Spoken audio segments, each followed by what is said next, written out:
more aggressive style of game, Mazel, which, you know, I'm just surprised you got through that without, like, heaving or something. Like, I can't believe you said that with a straight face. I like it. The composure is good, Lear. But yeah, you know, I think there's as long as you can't have Jinx and Corki together, I am completely fine. It is the pair that ruins me. Too many rockets for Lyric. JinJiao is the first pickup for LGD, so a stable choice for Shadow, something he can find that innate aggression on. Oh, and instantly gonna go towards the Rakan pick as well, so setting up some of that aggression does potentially lend itself to something like, you know, maybe a Jin pick later on. Actually, Rakan has a bunch of pairings, even things like the Ezreal. We have seen Xayah played a couple of times in the LPL so far. But for the side of Ultra Prime, they're going to say, hey, you take whatever support you want. Caitlyn is still left open. We're going to go straight towards this pick. You would expect maybe jungle to be the thing that can come out for Ultra Prime. But no! Really like aggressive, going for the Morgana. Oh, you know, they say... it is potentially, like, bullets are rockets. Who knows? Caitlyn is still going to fit that niche. First time also played for Elk, so very exciting for this this start of the series. But that Caitlyn Morgana, it's still as strong as you would ever think. Oh, and this is the tried and true duo, right? This is the OG push enemy into their tower, take all those turret plates. Jungle enables you by giving you vision, and it's all about that bottom side. Binding, of course, setting up the trap coming out from Caitlyn. It all works quite well. The interesting thing is seeing ShiauC on the pick, since ShiauC is known as the aggressor, the engager. I mean, he is Mr. Hook City. He was the guy who, when he came into the league, was picking Blitzcrank left and right. So yeah, we're going to see if ShiauC is able to pilot this pick to the same level that he is able to bring out his others. On the opposite side, though, we are going to have the Varus coming out into the Caitlyn. So at least going to be able to match range with those arrows coming out. Able to be a bit aggressive level 1 with E-Start, and then at level 6 having some kill pressure that is a bit mitigated by the Morgana Black Shield.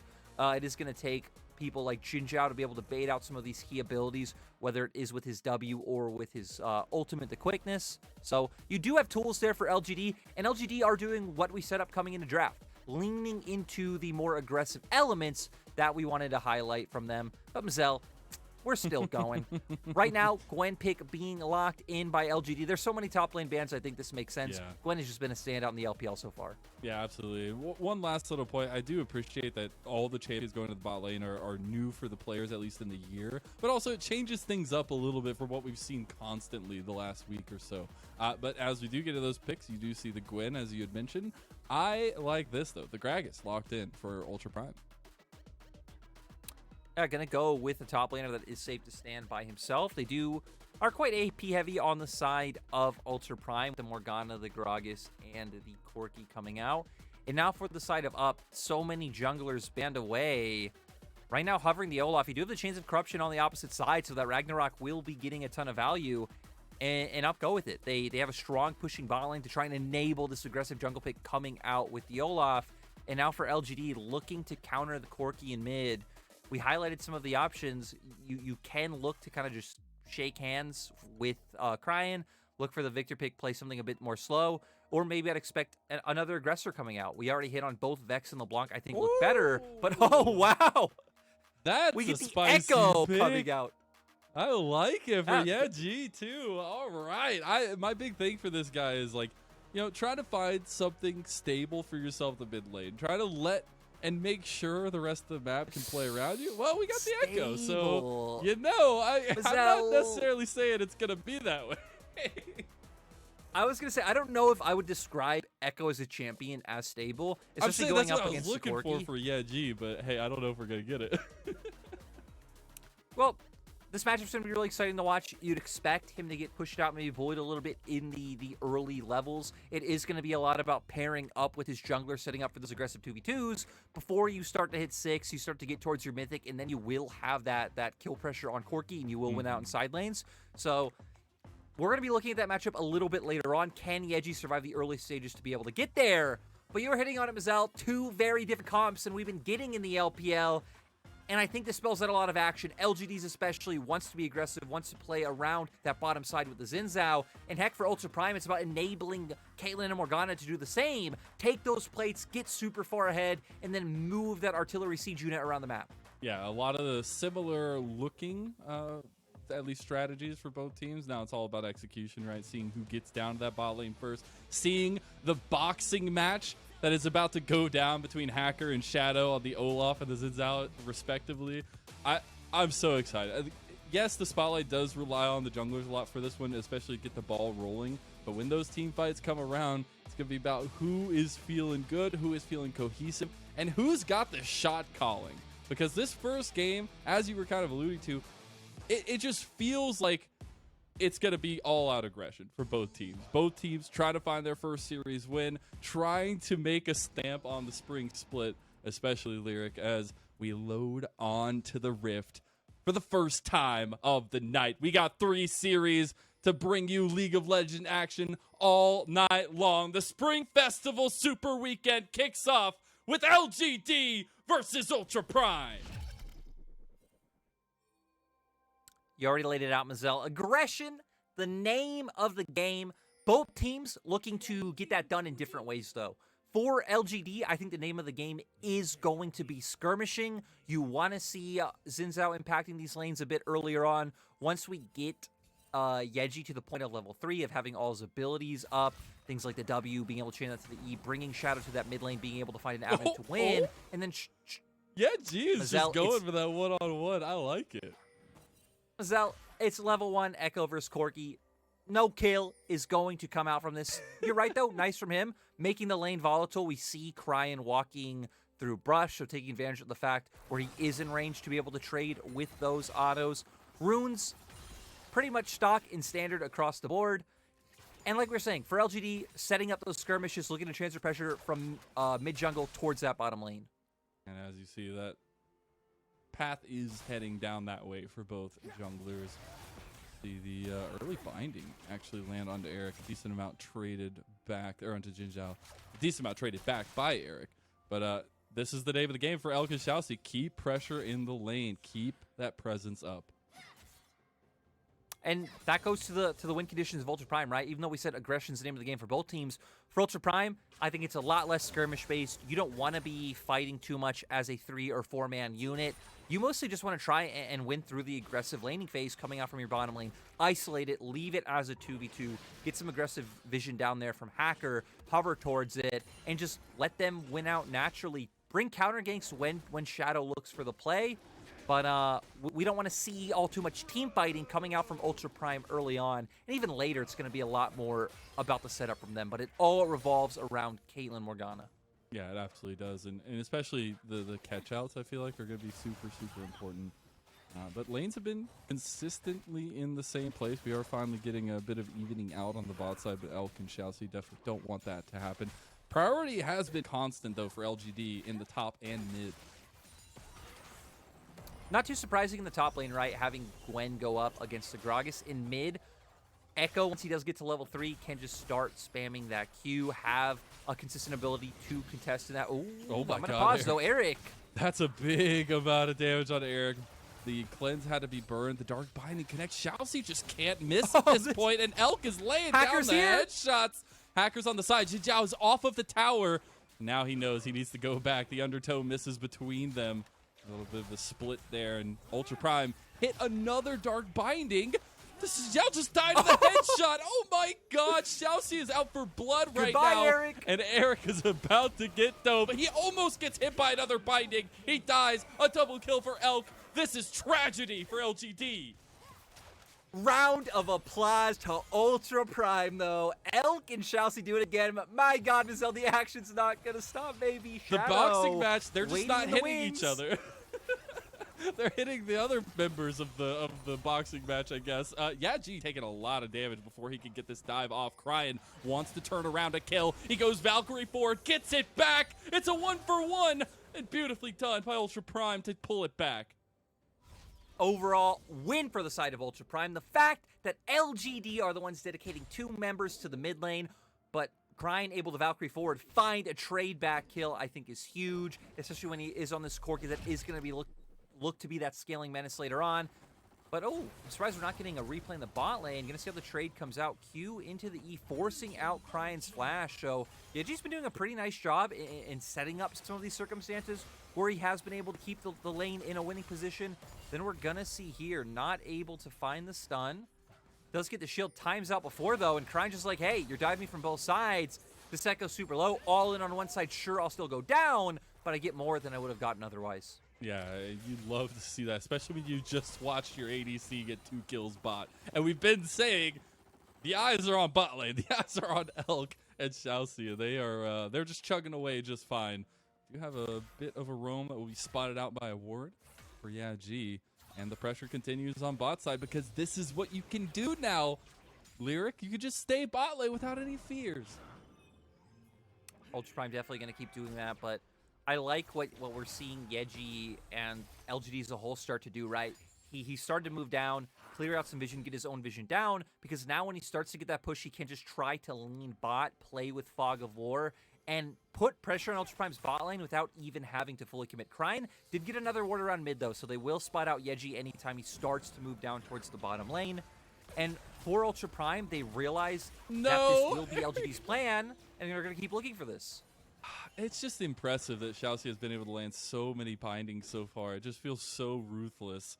And because of the pressure in mid and bot, it does leave Hacker to be able to get the Scuttle Crab in front of the Dragon Pit. See, though, we are seeing the positive properties from ShiauC being Hook City transfer over, right?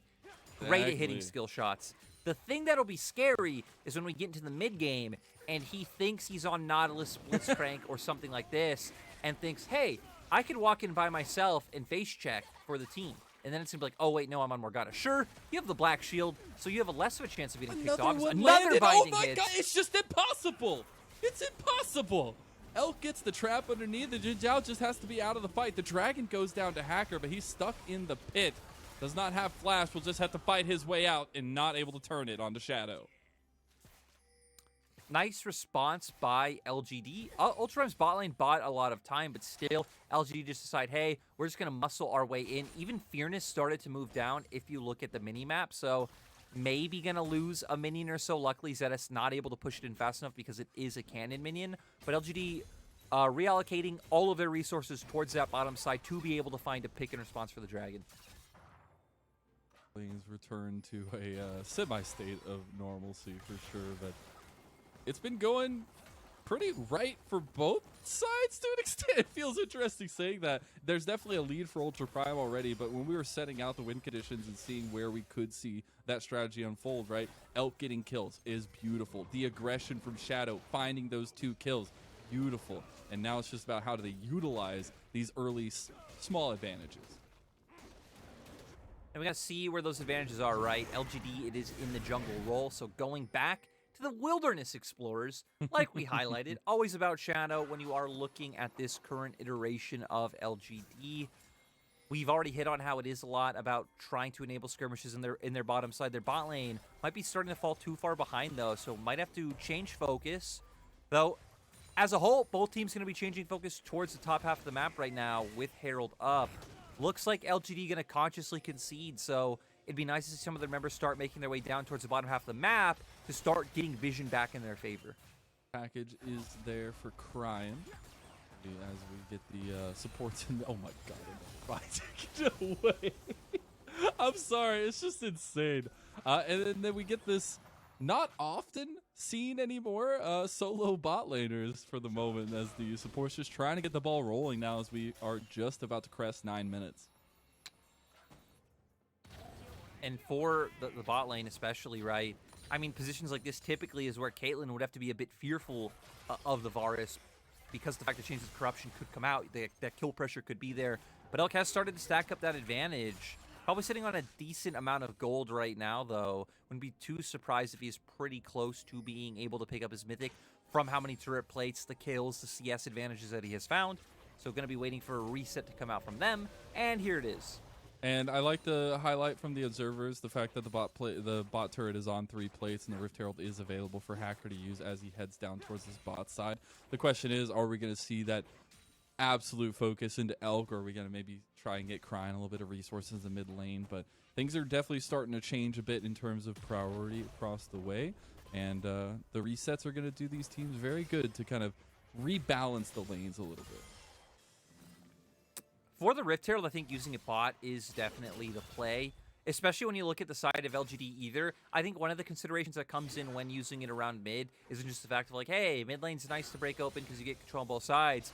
An important factor is how much wave clear is there. And for LGD, they don't have all too much. The fact that you have the Ekko in the mid lane means you shouldn't have too hard of a time breaking down mid lane turret later on.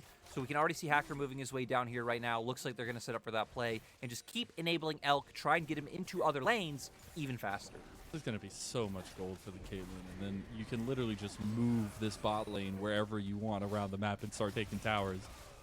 We'll see the tower fall. First tower goes over to Ultra Prime as a top lane. ZS with the cask. Trying for the outplay. Just needs one more little boop to kill Fearness. The healing from... Oh, he even flashes on him with the style. Another binding lands as well. Yeah, G has to get out, but then the root on the other side, and Elk snipes him down with an ace in the hole. Yeah, this is not going so well for LGD. Ultra Prime are winning everywhere.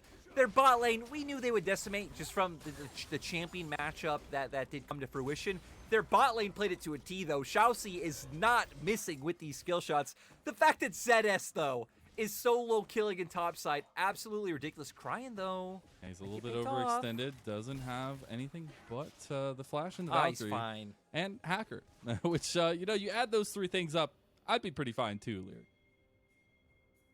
Mazel, you are always more than fine. You are a great human being, and never forget it. Just like Elk right now is a great Caitlyn, and he shouldn't forget it because he's 3-0. The Gale Force finally picked up. You look at where both top and mid turret are at, both extremely low, so they can start whittling down those plates in mid right now by moving their bot lane. And we're going to get a replay of top. We see Fearness in with the Q. Does get a nice trade-off. Stays in lane, maybe expecting ZS either getting vision or rotating down. And you could see Shadow is already on his way up, but Fearness getting caught off guard a little bit too soon. Holds the flash for the E, and the kill does come out. As we come back to live, we get another dragon in the belt of Ultra Prime. Shadow was top side, actually, but a lot of bodies from Ultra Prime being moved up this way now. And exactly like we were talking about, just moving Elk and ShiauC away from the bot lane they've already broken and trying to get some more plates. They do have a little bit longer, about a minute and a half. And I would expect they should be able to get one more, at least one more up here, especially with the fact that you're keeping Varus in mid right now. For LGD, probably push out this one wave, start moving them up towards that top side would be my guess. If not, you're going to give Ultra Prime free real estate on this turret.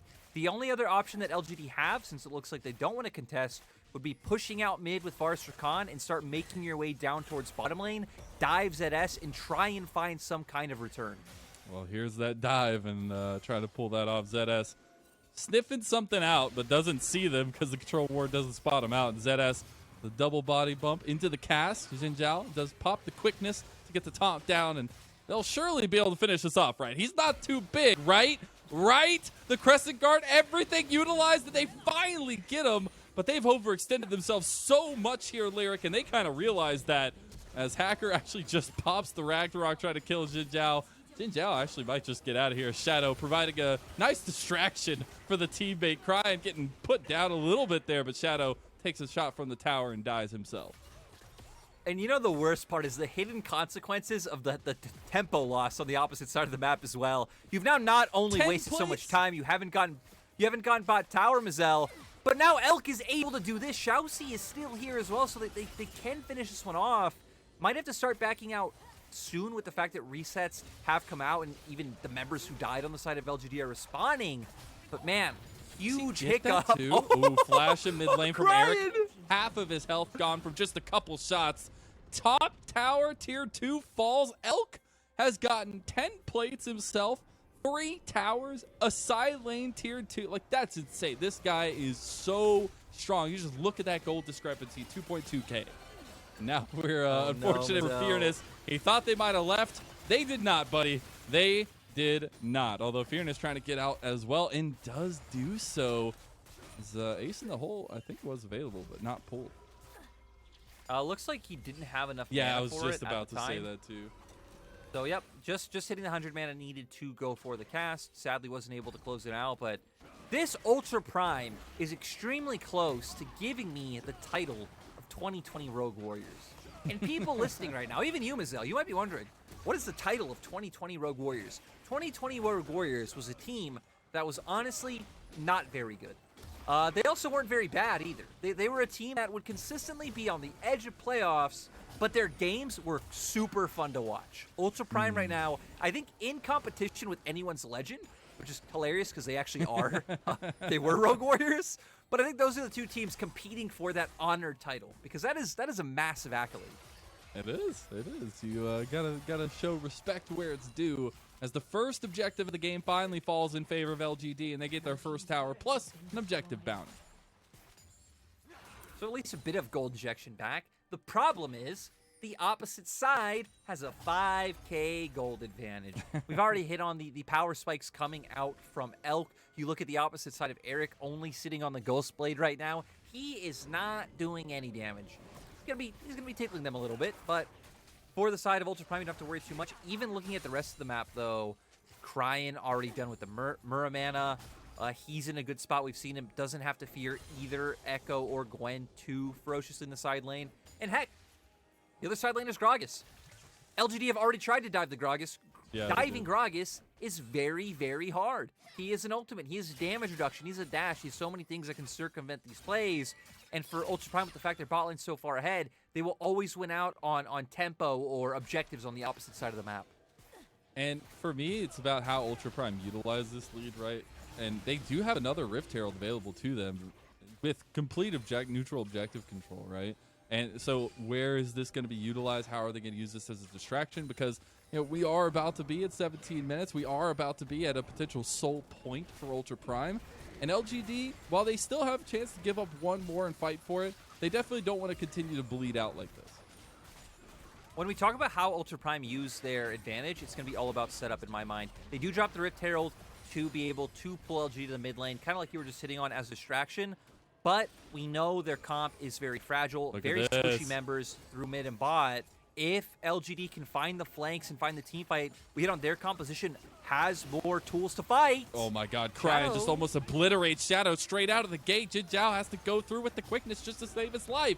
Yeah, G, it's a little bit split right now from LGD. He's all by himself in a 1v5 and gets obliterated. There's no hope in that dragon fight, and that's sole point for Ultra Prime. I have no idea what LGD are trying. Well, I know what LGD are trying to do. Cast there comes you out. Go. The dashes are there for JinJiao. ZS with this sparkly plays, unable to find it in the end. Mazel, so the idea that LGD have is like, okay, we need to try and get in a river. We need to find these flanks because we were just hitting on. They have very squishy members on the side of Ultra Prime. You have a ton of AoE damage tools, AoE lockdown for LGD. Maybe not as good of a front line because ZS has been able to just play this game just fine and is the only true tank on the Rift right now, but still, the coordination was so weird. I'm sure we're going to get a replay. I don't know if we need or want to replay as it was just members of LGD jumping in one by one, but right on cue. You know, Mazel, yeah, Shadow posturing forward. If you look at where the other members of LGD are, Eric trying to back off to get the honey fruit, JinJiao being like, hey, I need to go in now to save my jungler. And then Yeji, I mean, again, I don't know if he's playing with locked cam and didn't just see what happened on that top side and decided not to just be like, oh, okay, my jungler's going in a bit too soon, I'm going to back off, and just completely runs it, I feel like would be the political way of putting it. Well, and for a player that, I was saying I wanted to see some stability out of, I want to see them be able to play outside of Yaji and have him as a supporting role to an extent. Not going to happen this time around on the Ekko mid, but it is definitely a rough game for this LGD squad. Ultra Prime just putting the pedal to the metal at this point, which they can with a 7k gold lead. And for LGD, it was a bit expected coming into today's series. I definitely think them and TT have looked like the kind of set bottom two teams in the league right now. I do want to preface right now because, again, there's a lot of time going into Chinese New Year that could change that. Absolutely. And that's time for change there, and that's a time for change, rather. I will say this is a bit overzealous for Ultra Prime, but they have ZS in the back with the cast. Only hits 3 and separates them just a bit, but Ultra Prime feel the need to back away. Elk is putting down some traps, trying to separate the space here, and able to put down some poke as well. Those needleworks doing some work, though, themselves. Yes, it's LGD finally finding some kills. Will they be able to clean it up, though? Yeah, G has to use the chrono break, and it's going to be a couple kills to LGD. A 2-for-1 trade for the side of LGD. That is what they're looking for. Ultra Prime getting a little bit ahead of themselves. Despite the fact that the gold lead is 9K right now, you do still have that lockdown, that AoE damage that we were hitting on, like we saw from the needlework in that fight. LGD sadly not going to be able to turn it into any objective. Members of Ultra Prime are still on the map. The only thing really up would be something like a Baron play, but that would be way too hard. But we're going to jump straight into the replay because Hacker walking in, ZS coming in from the opposite side, so it seems like they wanted to try and find some sort of pick. Sad for them, LGD were already waiting in the wing. Shadow popping his ultimate, denying a lot of that damage, able to come out from the side of Ultra Prime. And then the needlework is popped, and they can just continue to jump in. Because as we hit on Ultra Prime, you only really have one frontliner coming out from the Gragas. Sure, Hacker also functions as a pseudo frontliner as well, but sadly, he was chunked out at the very start of this play. So you're just left trying to kite out the members of LGD. And LGD actually have a fair amount of even mobility coming out from the Gwen, the JinJiao, Ekko, Rakan. Heck, everyone except your AD carries is sporting some kind of mobility. Yeah, I want to take a moment to highlight a couple key pieces for LGD, especially. We've already put a lot of the spotlight on Shadow. He's doing well in the JinJiao. It was a perfect pick, I feel like, for the style he wants to go for.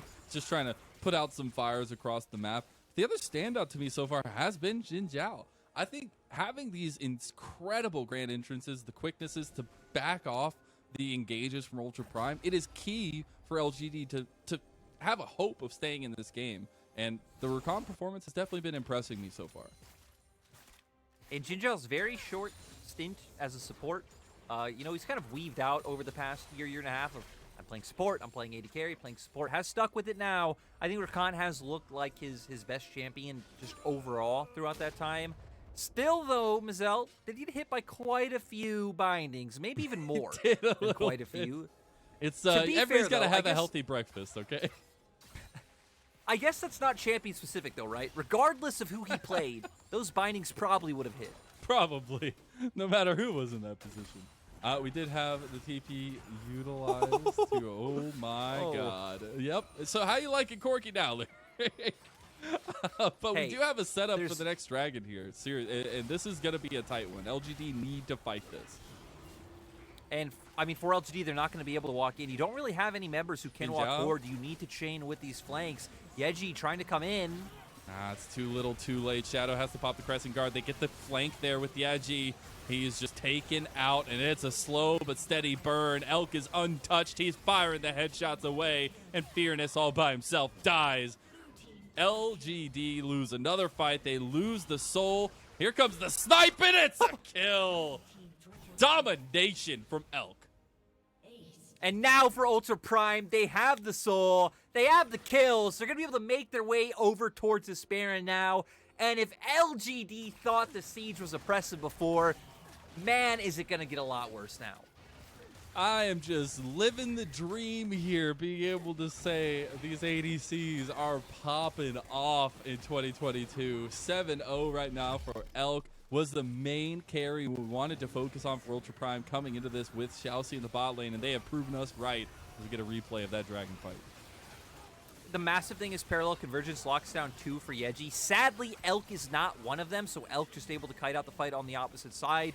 Also, Cryin able to play with some relative safety. Sadly, as we saw in the beginning of that, the cast kind of throwing Shadow into some of the other members of Ultra Prime, I think, did lend itself to people like Hacker falling down. But, nah, you know, it happens. You already have a 10K gold lead. Yeah. One person goes down at the end of the day, not too big of a deal. I think the sad thing in that replay is you see the glimpses of, if this game was even at this point in time, right, LGD's comp would actually be pretty strong. They would be the ones winning out in these team fights. The Ekko especially would be doing so much work alongside that Gwen, but shows how much Ultra Prime hit on their win conditions of enabling the bot lane destruction to follow through. And heck, shout out to ZS as well, just for still surviving that laning phase, getting that solo kill, and not being a liability in a hard matchup. Oh, Eric, I'm sorry. I'm sorry for what has been done to you. They're just taking this in-hip tower. There's nothing that LGD can say or do about it. 3 items plus for a majority of the team, right? And the carries itself. When you get to a position like this with a double marksman composition, it is so oppressive. And we've seen it the entire game long, it feels like. But especially at this point with this Baron buff, Ultra Prime want to finish this first game pretty quick. Edgy, though, Mazel. Keep your eyes on the Ekko. He's got the flank here. We've seen it try to pull off a couple times, but not able to be so. And there's the quickness. Beautifully done. There's the engage from YaG, but he's engaging all by himself, and LGD are completely split off of it. The 5-man turtle is coming out strong for Ultra Prime, and we're going to be getting the TP reset coming back into the fight as they are sticking around. Health bar's full. That Ocean Soul doing wonders. And ZS with the massive cask in that last fight, he actually knocked away both ShiauC and JinJiao as they were looking to coordinate with YaG. Like you said, they're going in, though. Looking for the end. They are surrounded here. YaG on the flank yet again, but as you said, it's not an even game, so it's impossible to pull those off. Shadow just dies. The Baron minions are still under tower, and the towers are falling one by one. And Ultra Prime, they realize there's a flank, but it doesn't matter. They have won this game. It's just a slow and steady win that they will ensure now, and killing the last couple members remaining of LGD. And game number 1 in spectacular fashion to kick off our Spring Festival Super Weekend will go to Ultra Prime. Despite their 0-3 scoreline, Ultra Prime definitely were the favorites coming into this series. In their previous series, they did show signs of life. They took games off both EDG and Top Esports. They had a competitive showing in their 0-2 loss to LNG. Nice to see them bounce back against a much weaker team. Bring the confidence forward. Just double down on their strengths was really the name of the game. Just, hey, we have this bot lane that has showed they're kind of cracked. Let's give them an aggressive pairing and let's let them do work. And to temper Shadow's aggression in doing so, right? Like, it just felt like they knew what they wanted to do, and they also snuffed out what LGD wanted to do, in part by going for a similar style, right? That bot lane focus, that jungle focus, it just was pulled off better by Ultra Prime this time around. Also very different, right? Because even though we're kind of hitting on some of these focuses, it is kind of like, hey, we're Ultra Prime. We want you over there. You stay way over there. Don't get near us. We have this giant gun. Where for LGD, it's kind of like we have a sword. We need to get up close and personal. We want to fight. We want to scrap. We want to brawl. Sadly, though, they got too far behind when they were able to finally start finding those brawls later on in the mid game. And even the coordination, I think for LGD was just really, really bad. We saw in the one fight where it's like, hey, you have this amazing flank angle from JinJiao. Guess what? Ultra Prime actually aren't checking. They aren't checking what's behind them. They aren't trying to clear these wards. Shadow goes in a bit too soon. JinJiao has to save him. Then YaG, for some reason, I guess throws his hands up in the air and is like, well, my team's just running. I'm just going to go in as well. And it led to this massive game where damage numbers unsurprising. Cryin and Elk able to put out a massive amount of poke. And you see the complete, pretty much game control by Ultra Prime, right? They lost 1 tower, they had all 9, they had 2 Rift Heralds, the Baron. It's incredible. They got the soul for the dragon. The goalie was a steady climb. And this is the kind of performance you want to have from Ultra Prime. As you were kind of mentioning, being 0-3, right? Like, you need to continue to build that confidence in yourself. And this is definitely one of them. And I'm a little bit worried going to game 2 for LGD, right? It was a little bit of that coordination, but the confidence is key for this team, I feel like, especially for Shadow, at least knowing the history of the player. And so I'm hoping for a total bounce back from LGD going into game 2. So, Mazel, what you're saying is you want to see Garvey come out and play some mid laners top again. You want the Corki top again, don't you? Yes, I do. I know you would love that one. I know you would love that one. Just get Corki everywhere. But it was an impressive game 1 from Ultra Prime. They do take the win. We're going to take a little break, step away, and get ready for game number 2 of our first series